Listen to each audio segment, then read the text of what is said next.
이거 뭐야? 내가 못하는 것들이요. 그것도 먼저 이것도 다시나. 무슨 그래? 아, 나 కనిపిస్తుంది. స్టాప్. ఆహా, రివర్స్ ఉందా? స్టాప్ స్టాప్ అయ్యిందా? స్టాప్ చేయాలి సరే. సౌండ్ వస్తుందా?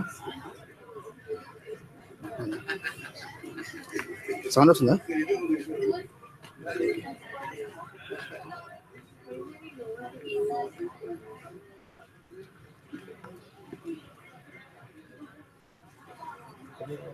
నాకు చూపిస్తుంది మరి ఇక్కడ.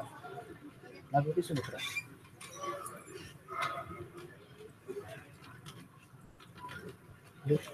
కెమెరా బాగానే ఉంది ఇక్కడ. తీసుకోలే కోసం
కరెక్ట్ ఉన్నారా?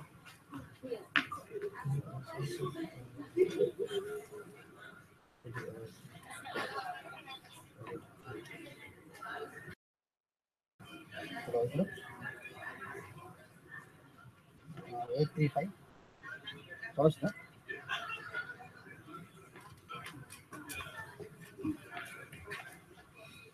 కొద్దిగంటే తమిళ అనుకోవచ్చు. Okay okay.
Sorry, there is a gap.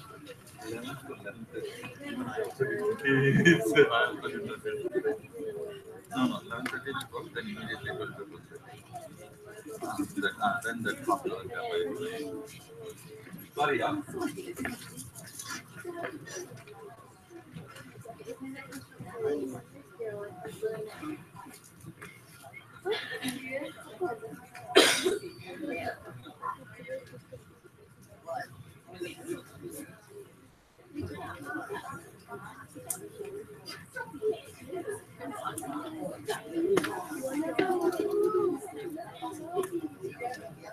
It's not from here. What?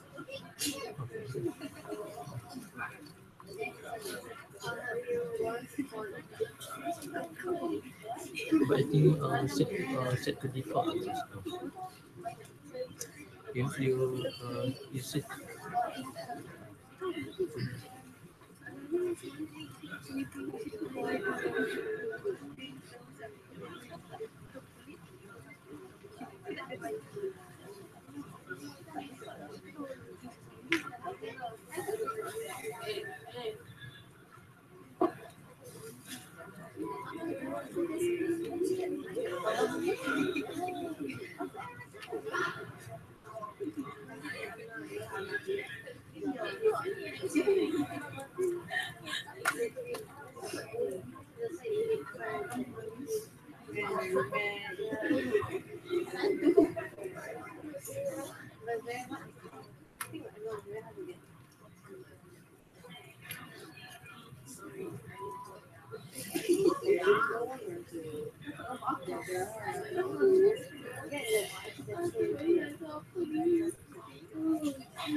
go, go, go.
All the show this one adult learning you took video.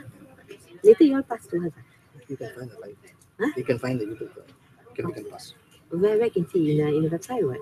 Yeah, you can pass. You can pass. I think I can see you know right? Because they thought that they teach about all the postgraduate all last week. I want some info because last week I didn't come. Okay, can I? You Raju Bhai, right? Okay.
The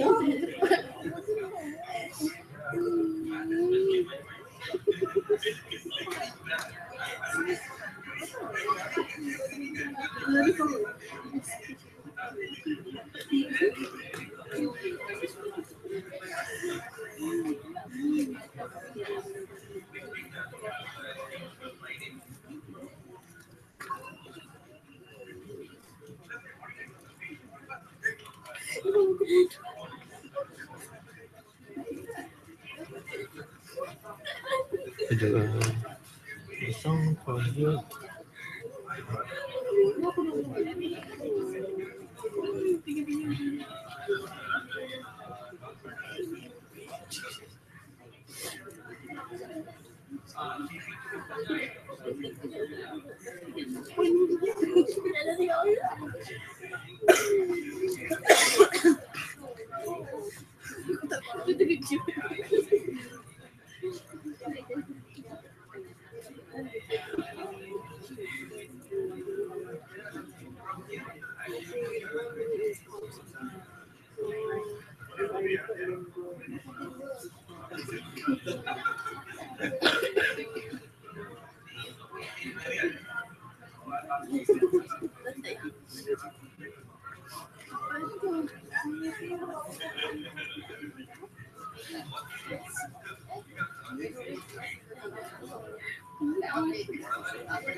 Dia terbawa.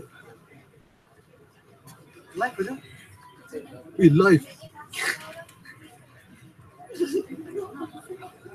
Kau tengok ada tanda live. Hey man.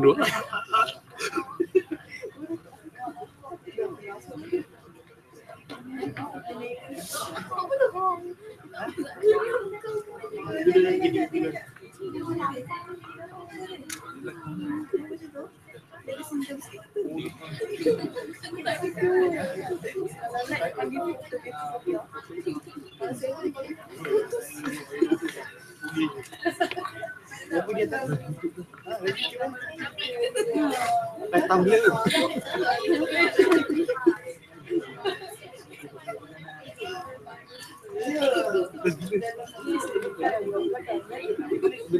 Hello YouTube.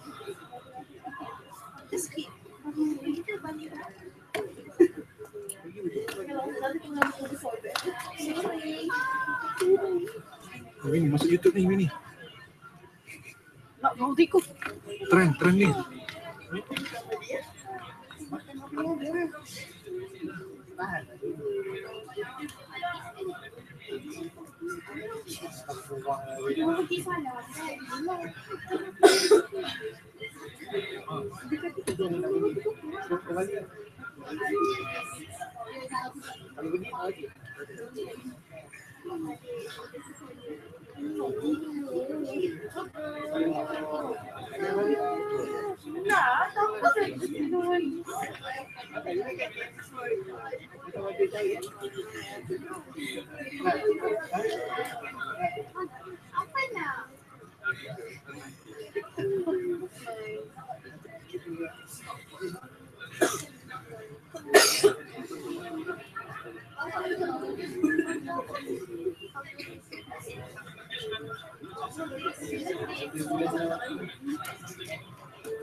Ayu mana?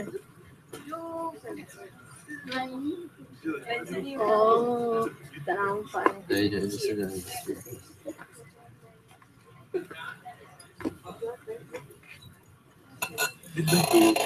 Google Hangouts. Hah? Google Hangouts. Bukan yang Satu, dua, tiga. Itu dia lagi. Kau tengok podcast.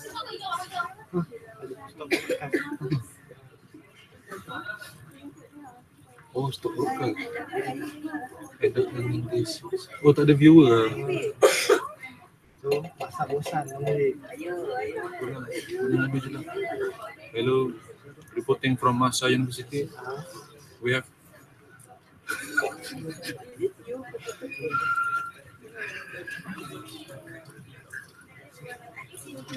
best tu. Kalau best ni. Kenapa tak ada seorang pun tengok? Tak ada. Tak ada. Tak ada.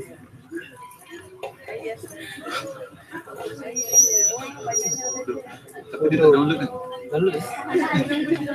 Oh shit. Oh shit. Download eh? Dia save tu. Oh ya. Oh. Dia masuk mana tu? Masuk file ni. Masuk apa? Nanti ada ya satu orang tinggal tu untuk pengumuman minggu ni sini video ni. Tapi tak you. Ha? You. Kau lah. Dia. Dia kosong. Tak ada viewers.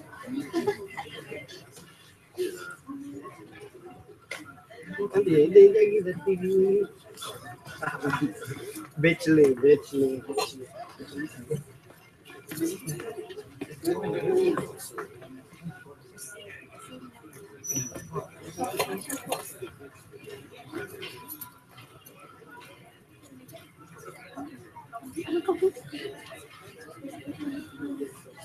Itu masih ulang begini.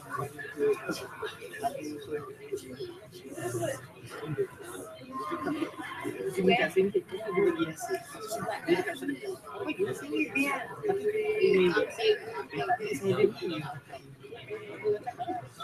sini. Tapi si masuk ke sini tu ada mesti. Ini satu lah. Tak ada.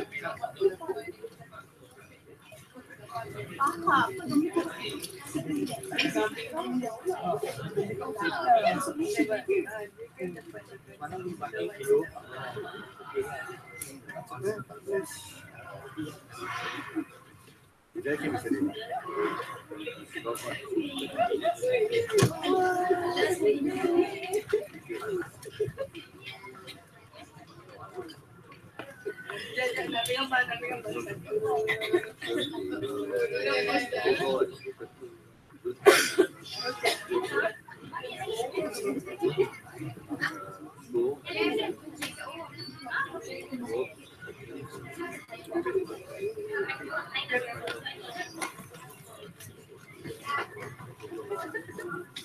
Mr. Delhi, are you guys coming? We will start. It's 11:30.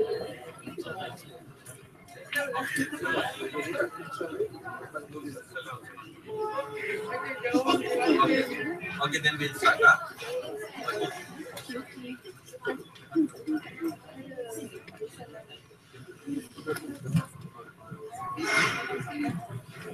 Guys, can you come front bit?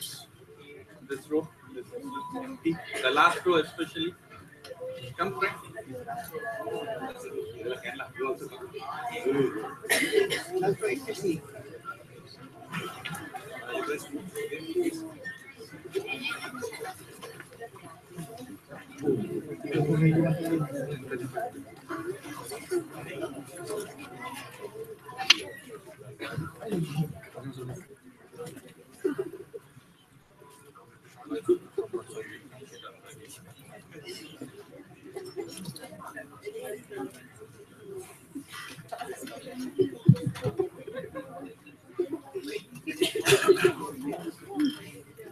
Alright, so moving ahead with the program, I would like to invite Prof. Dr. Norain Binti Abu Tali, Deputy Vice Chancellor, Postgraduate Studies and Strategic Development, to share her views about how to pay for your studies. Just a few words before we begin. She began her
actually do give grants for you to study, but the amount of grants is always smaller. Okay, so the best is for you to get scholarships.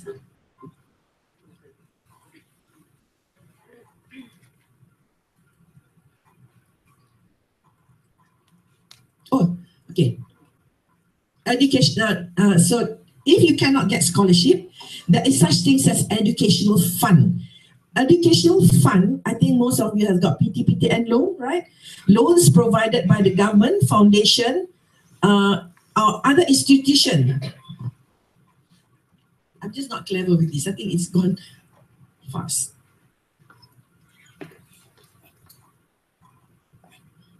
Okay. Basically to reduce the burden of financing your education. Okay, loans are given. So that comes under educational fund. The government can give educational fund, foundation can give, a private organization can give. Then there's such thing as tuition fee waiver or discount. You know, they might not get scholarship, but it's offered by many private higher institutions. Example, MASA does provide some kind of tuition fee or waiver. They do. But it's always that you have to show some academic achievements, or you have excelled in sports, or you have some leadership roles and so on. So it is not given just straight away because you apply for it. Yeah, but whatever it is, you still can apply for this kind of tuition fee or waiver. Private organization does give you, and recipients are expected to maintain a minimum CGPA to continue receiving the benefit. So you have to show proof that your academic achievement is good, is still good. Yeah. Now, the other thing that they have is unit trust and insurance scheme. Typically investment scheme that parents take to secure financial funding. I'm sure as parents, we normally are concerned whether our children, when they reach a certain age, whether we do have enough or not to pay for their education. I'm sure many of your parents would have taken some kind of investment scheme. But normally, I think the amount is really not that much, so much so that you have to really find to top up. Okay, and then the last part is loan, financial obligation and must be repaid. So these are all the various options that you can explore. Now, where to source for this financial aid? Where can you source? First, from the government and private scholarships. The government or government link or private organization, they award prestigious scholarships. And I mentioned earlier, it is based on academic performance. In the government sector, it is JPA. Yeah? JPA, who award scholarships. Under JPA alone, there's a lot of scholarships under JPA. They have also people who do very well. For example, they have 9A in your SPM. They have special scholarships for that candidate. Yeah, and there's so many scholarships under JPA that they offer. And then next, you have MARA. MARA also provides scholarships to Bumi Putra. Then you have giants like Petronas, Bank Negara, Telecom, Malay Bank Foundation, Yayasan Sandabi, and so on. They also provide scholarship, but it's very competitive. It's not easy to get. You must really be very good. Yeah, I'm sure you have heard some of your friends would have been given that kind of scholarship. And beside the federal government, the state government also provides scholarships. And then you have people like Zakat, etc. also do provide scholarship. So actually there's abundance of opportunities for you to look for. And the scholarships are either local or overseas scholarships. But in recent years, there are more and more local scholarships rather than overseas scholarships, because I think it's getting more and more expensive to provide scholarships overseas. So what then you have to fulfill? You have to fulfill certain criteria, yeah, which means that you must be a certain age, or you have to be doing very well in your academic studies. Then you have to sit for your interviews. I'm sure when you apply for your scholarships, you have to sit for the interviews, and they will ask you a lot of questions. And scholarships, as I mentioned earlier, are very, very competitive. They're also limited in number. So, and I think recently the government is giving more loans than scholarships. But I heard when you all do well, even Mara, when you all do well, these loans can be converted into scholarships. They're limited in number, but what do you have to do if you have scholarships? What do you have to do in return? You have to serve the government. Okay, the government, say sometimes they have bond for 10 years. You have to serve the government. And some people, they don't want to serve the government because sometimes when you serve the government wants you to work in Sabah or Sarawak, then you don't want to go. So you prefer to find your own scholarships. And for companies, you have to serve the companies. But you can be very lucky because I remember during my time, there were a lot of people with scholarships, but the government do not have enough job employment for them, so the government release you from the scholarship. So you can be very lucky in that sense. But normally you have to serve a bond. The bond can be 7 years, can be 10 years, depending on the quantum that you receive. Now, what I want to highlight also is that budget 2018. The government every year will announce a budget for the JPA scholarship, how much they will allocate budget for the scholarship. So this, for the 2018, the government announced 2.2 billion for scholarship grants under JPA, under Ministry of Higher Education, and under Ministry of Health. For the JPA, it's normally the undergraduate scholarships, or also there is some for postgraduate. Under MOHI, Ministry of Higher Education, is always the postgraduate scholarships and so on. Under Ministry of Health, is always the opportunity for these people to do specialized programs. Yeah. So once you graduated with MBBS or BDS or pharmacy, and then there is a specialized program that the government wants you to wants the post to be there, so they will be giving you scholarship. During my time, there was a lot of scholarship, but not enough takers. You see, it's because you don't fulfill the criteria. Normally, you have to be working with the government for 3 years. You must be a permanent post and so on. There are criteria that you have to fulfill. So those days, it was so easy. You can get scholarship very easily. But then remember, you have to serve the government.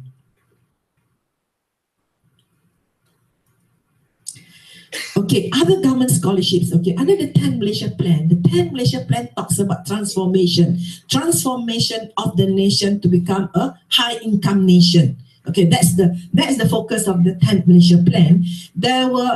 Government provides a lot of sponsorship for staffs who wish to further study.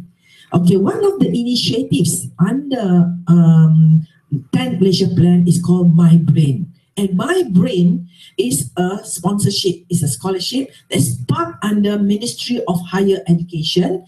And it is also in line with the government aim to make Malaysia an educational hub.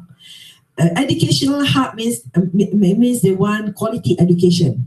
Yeah, they want they want to make this, so they have to improve the quality of the teaching, the quality of the staff teaching the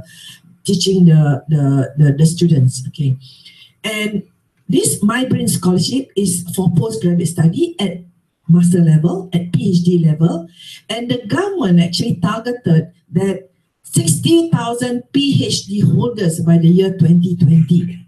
Don't ask me what's the recent figure, but that is the target of the government. Okay. Now, under My Brain scholarship, just now I explained, established under the government for postgraduate, my master and my PhD. Under the 10 Malaysia Plan, the government works by plan, right? The 5-year plan, the 10 Malaysia Plan, now it's the 11 Malaysia Plan. The government allocates actually 780 million under the 10 Malaysia Plan for the My Brain. Okay, and that I said you can do your my master, you can do master in any IPTA or IPTS. You can also do your PhD in IPTA or IPTS. And the scholarship amount that was stated is PhD industry will be 50,000, my PhD will be 24,000 and my master will be about 10,000. And that's a hotline that I've given to you all. If you all want to look for, maybe you all know a lot about this. But what was there in budget 2018? In budget 2018, the government announced 90 million for My Brain and to benefit 10,600 participants. So take your opportunity. Take your opportunity, because when I was doing under my postgraduate program, and I was looking at actually very few people who actually applied for My Brain. So since there's an announcement in the budget about My Brain, next year you can apply for it. You have to Google, you have to be aware. Okay, the other one I want to explain to you is that about the Human Resource Development Fund. This is not scholarship, this is different. This is actually a fund that is being parked under the Ministry of Human Resource. What it mandates to ensure the creation and growth of quality human capital, you see. So I mentioned just now that the government wants the country to be a high-income nation, improve the human capital and so on. So there are many efforts under this Human Resource Development Development Fund that you can, the employers can do training certification, they can do college, they can do workshop, they can do seminars and claim under the HRDF. It is for strengthening of the lifelong learning. And the scheme that is under HRDF is what they call the Scheme Bantuan Latihan, SBL. And under this scheme that you can apply for the HRDF funding, but subject to prior application to HRDF by the employer. You must register. The company must register. Or like Masa is registered to be under the HRDF. So any staff from Masa, when they attend any courses, that is HRDF, they call it claimable, then you can claim. Otherwise, we can also run courses in Masa that you can claim for some HRDF funding. Okay, so that's what it's meant. I just put there, please visit the website if you want to know further. Okay. And also under the 11 Malaysia Plan, now it's 11 Malaysia Plan, the government has also initiated several programs under the 11 Malaysia Plan that focuses on accelerating human capital development through the major areas, improving the efficiency of labour market.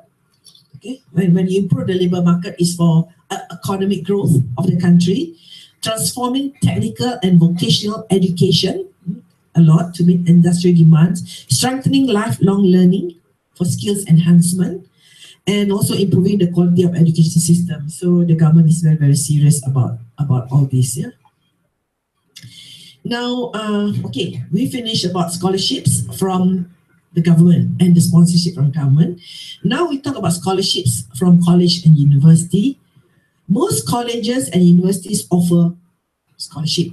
Example, Masa does provide under the name of Tan Sri Hanifa's father, Abdullah Scholarship. I think there's some millions that is available for the scholarship. But sometimes some give either full or partial scholarship. Not necessarily you apply, you get a full scholarship. Full scholarship is a lot normally. So they can give you full or partial scholarship. They can give you a tuition fee or waiver or some kind of discount. Yeah, I'm talking about general, not only in Masa, in general. But sometimes they call it an academic scholarship. And again, I like to mention it's typically run on merit base. You have to excel in something for you to achieve. You cannot be just an ordinary candidate and apply for the scholarship. You have to excel. Okay, now, besides scholarship, what do we have? We have government loan. And I'm sure many of you all are always aiming for the PTPTN loan. Basically, to unload burden of college tuition fees. Yeah, the government, because they want to make sure that students should not be denied of access to higher education. They want to give everybody a chance for higher education. So they introduced PTPTN with extremely low interest rate. The interest rate is only 1%. It's only 1%. And what happens at the budget 2018? What was announced in budget 2018 recently? 20% discount and 10% discount if you pay PTPTN by the 31st December 2018. Don't take your time to pay, because if you pay late, then you will not be able to take advantage of the discount. Yeah? And we have instances where number of students who left but didn't pay their PTPTN. So what happened? They can't even travel overseas, right?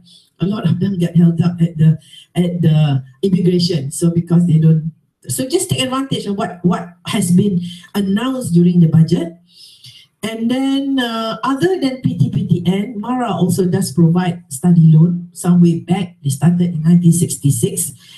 But I think MARA is a little bit different because it requires students to apply for the respective institution before they apply for the loan.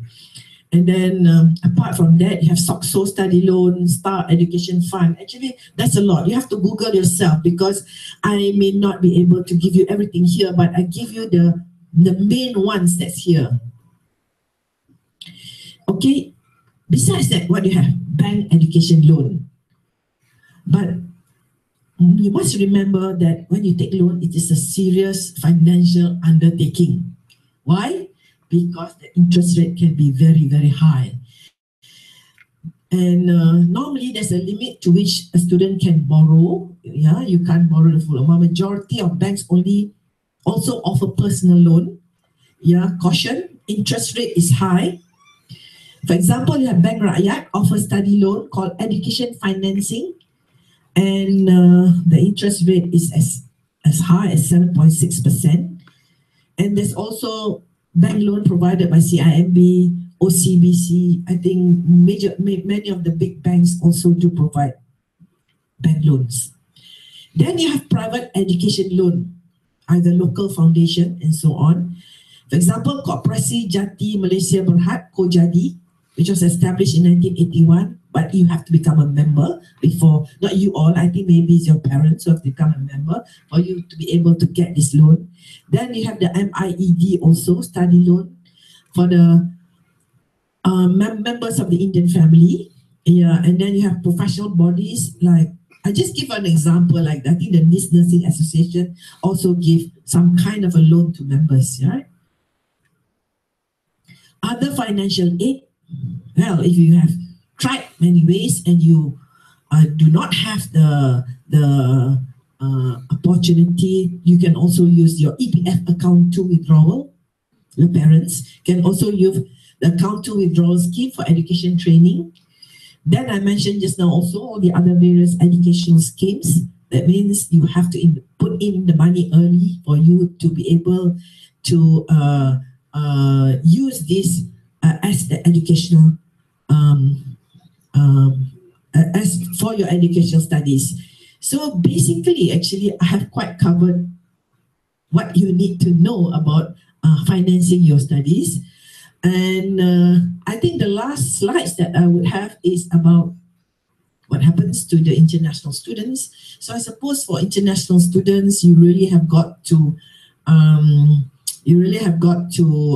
get from your own country, the loans from your own country. But otherwise, the government actually does provide some kind of scholarship for the international students. Malaysian Technical Cooperation Program, or they call MTCP.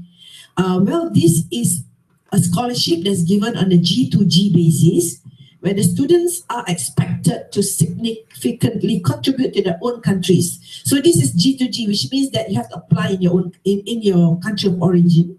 And what happens is that on your return from Malaysia, you have to serve the government of the country that you come from. Yeah, not Malaysia. Have to serve. So this is an agreement that they had between the government to government. And I think it's a duration of 36 months for a PhD, or of about 12 to 24 months for a master program.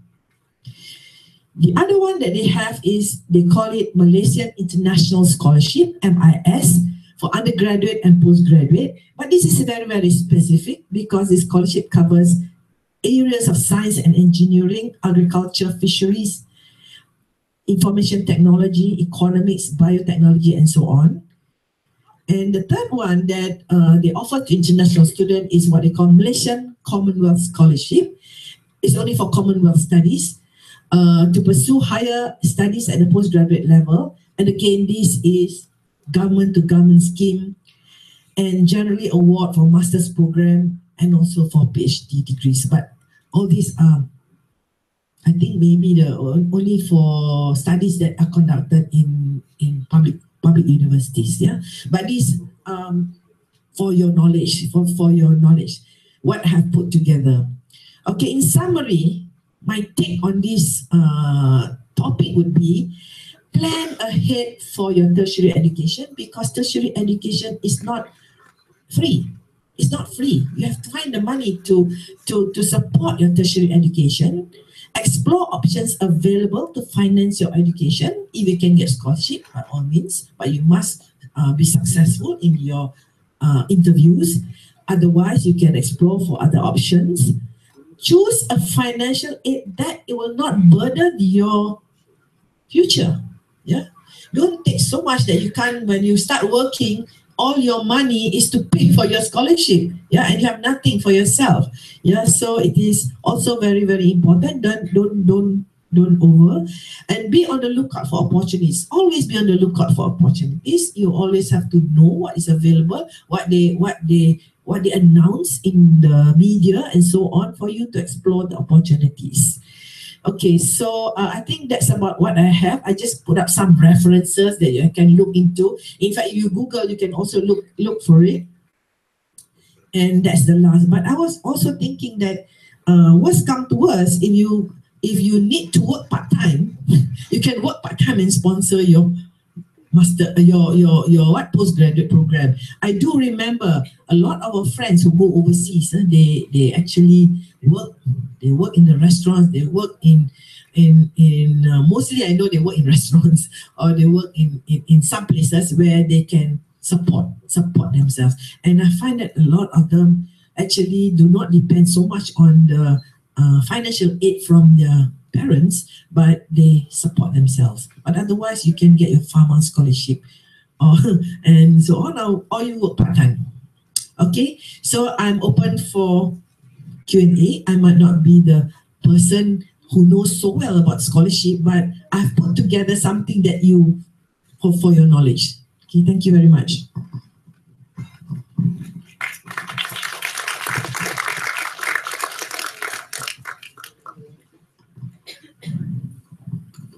Thank you very much, Dr. Narayan Binti Abu Talib, for your interesting talk and shedding light on such an important topic for all of us.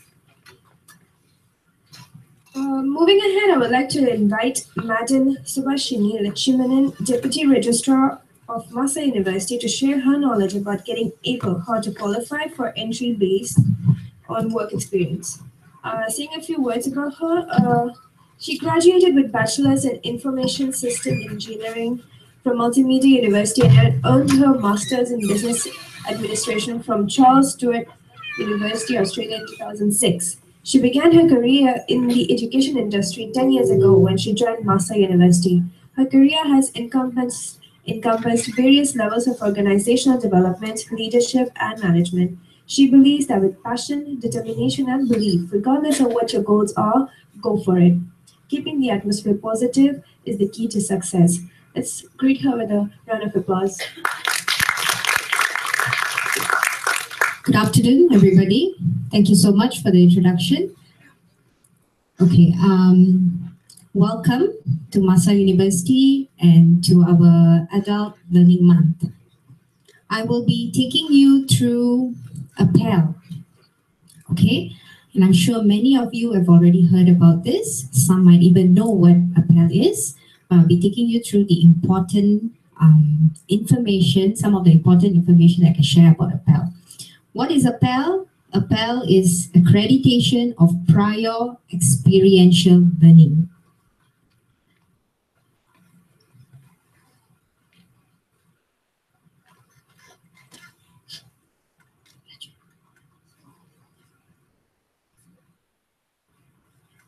All right. Okay. This means it's an alternative entry route to higher education. All right? That is the definition of APEL. Enables individuals who have work experience but lack of formal academic qualification to pursue studies in higher education. Okay, what does this mean? All right? It basically means that you don't have the formal academic qualification. Example, you have a diploma, all right, and you intend to do your master's, okay? We have not done a bachelor's degree in between, and you have working experience. So this is an opportunity for you to actually go ahead and do your master's without doing a bachelor's degree, okay? So it is very important, especially those who intend to pursue higher education, to know that you have an opportunity, all right?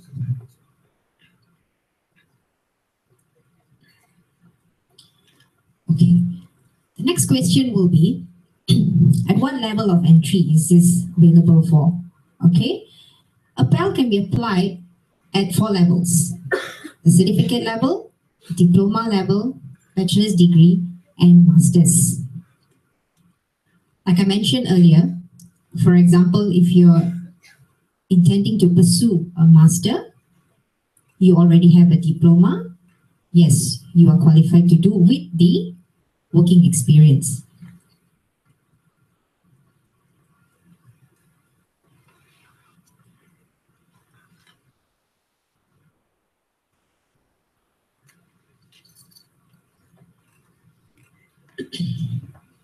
What is the entry requirement to do a Pell?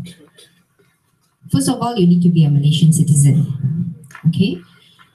And we have the various levels, and they have entry requirements to the various level. They're basically very simple.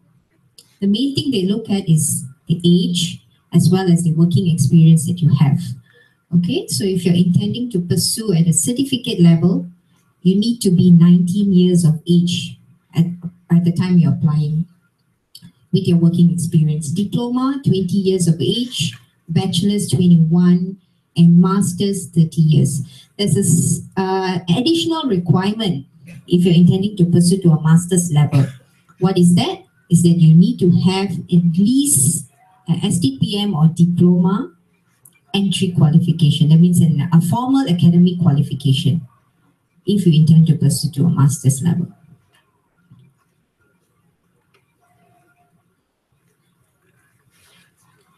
Okay, the next question will be, how do I apply? Where do I apply to? Or even why do I need to apply? Okay, right now the only source to apply for a Pell is MQA. All right, you apply directly to them. They're very simple steps, very clear-cut steps on the website to actually apply for a Pell and get registered and to actually get the certification. Okay, from here you can actually see, I'll just summarize it. It's very simple. You go to the website, you have to fill up the application, you submit, you get a registration number, and you obviously will see something that says portfolio submission and examination. Not to worry about this. Basically, if you already can write a CV, then you have the first step of doing your portfolio. It is not that difficult. And there are very clear guidelines on how you can actually do this. And there will be an aptitude test and also an interview if you're pursuing to the master's level. Okay?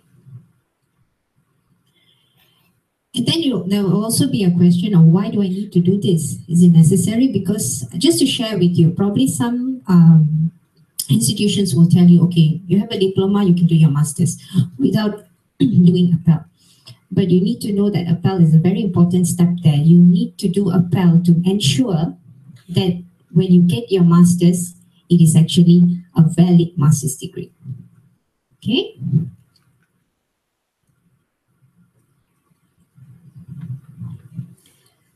Yes, there will be a fee involved in applying for a Pell. And as stated here, a certificate and diploma, a very minimal fee. of 155, bachelor's degree 250, and master's 370. Okay. This is the link that you can actually Google up. It's on MQA's website. And there are very, very clear guidelines and instructions, how you can apply, how do you go about it. And in fact, we have a workshop next week on the 25th of November. And this workshop will actually take you through the entire process, focusing on how would you prepare your portfolio, how will you get prepared for the aptitude test. And if there is an interview involved, what are the steps you need to know? What are the information that you need to know? Okay. So I guess I've taken you through the main points. If you are available next week, please do attend the workshop. So it will be very informative, and it will actually prepare you if you intend to take a PEL. So before I end this, do you all have any questions? Okay, so thank you very much.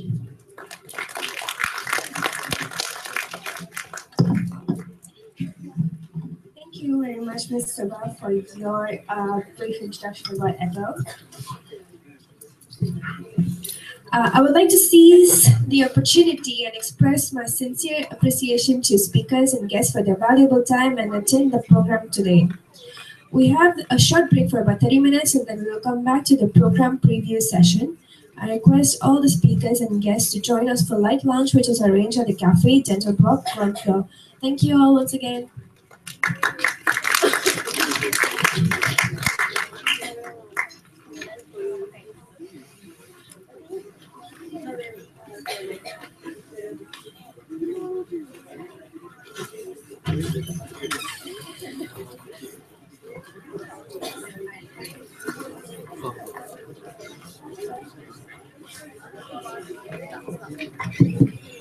Excuse me, sorry.